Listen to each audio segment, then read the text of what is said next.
বৈজ্ঞানিক গবেষণা দাবি করছে নারীর চেয়ে পুরুষ বেশি ঝুঁকিপূর্ণ ভূমিকা পালন করে বেশি বয়সে সন্তান জন্মদানের ক্ষেত্রে। হ্যাঁ, ঠিকই শুনেছেন। আসুন আপনাদের এই বিষয়ে বিস্তারিত জানাই।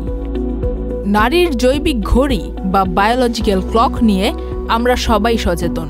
20 বছরে বিয়ে করে 30-এর আগেই মা হওয়ার জন্য বেশ তাড়াহুড়ো, নইলে পরবর্তীতে সন্তান ধারণের সম্ভাবনা অনেক কমে যায়।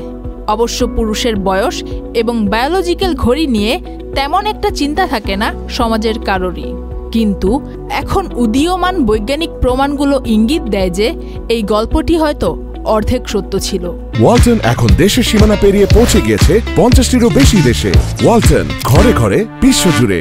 বাস্তবে পুরুষেরও একটি জৈবিক ঘড়ি আছে, কারণ বয়সের সাথে সাথে তাদের শুক্রাণুর গুণমান খারাপ হতে থাকে।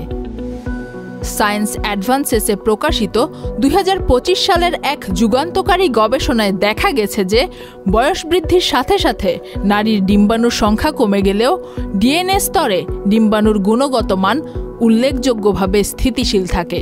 বিপরীতে পুরুষের শুক্রাণু বয়স বৃদ্ধির সাথে সাথে জেনেটিক মিউটেশন জমা করে, তাই শুক্রাণুর গুণগত মান হ্রাস পায়, যার ফলে বন্ধ্যাত্ব, গর্ভপাত, এমনকি শিশুদের মধ্যে অটিজমের মতো স্নায়বিক বিকাশজনিত ব্যাধির ঝুঁকি বেড়ে যায়।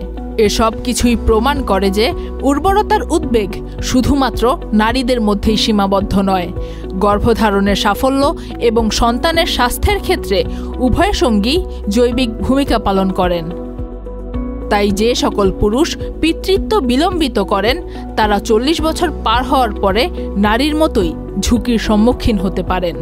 যদি সংক্ষেপে বলি, তাহলে জৈবিক ঘড়ি উভয়ের জন্যই টিক টিক করে, শুধুমাত্র ভিন্ন উপায়ে। Faria Ahmed Khan, channel I.